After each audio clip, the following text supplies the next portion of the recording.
O yan na mga ka-recipe, love is love daw. Samantala, hassle na handaan at preparation sa parties, yan naman ang sagot ng tray businesses na nauuso ngayon. Paano nga ba yan simulan at mapalago? Alamin natin ang tips mula kay Dayan Medina Ilustre dito lang sa Negosyo Tayo.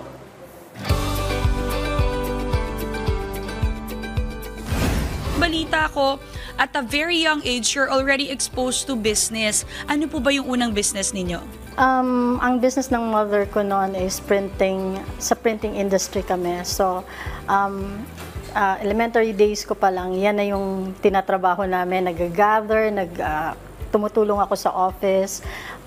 So, kinalakihan ko yun until college and even after college. So, what made you decide to enter food business? Merong may birthday na Rotarian. May nagpaluto? Yes. I was a Rotarian before. Nagdala ko ng food.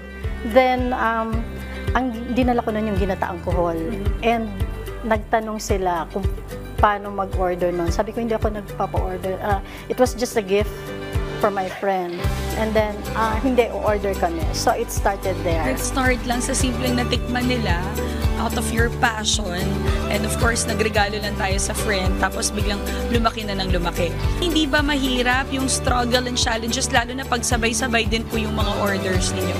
Mahirap in terms kapag yung nagsabay-sabay talaga. Minsan kasi meron talaga kami from 12 midnight hanggang buong araw nagluluto kami. Mahirap.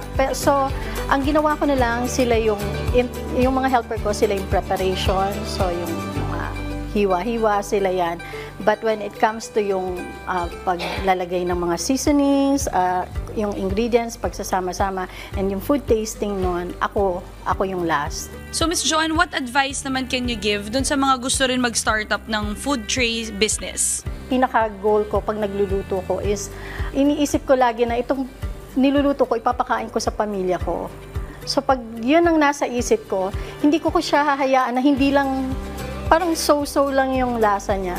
I make it sure na malasa siya, masarap siya, dahil pamilya ko yung kakain. So kung customer kita, pamilya ang turing ko sa'yo.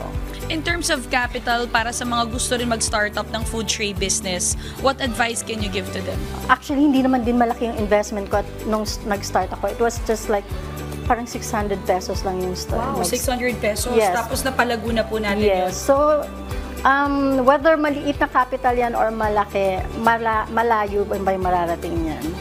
Alright, Ms. Joan, bakit ba importanteng magnegosyo ang bawat mamamayang Pilipino?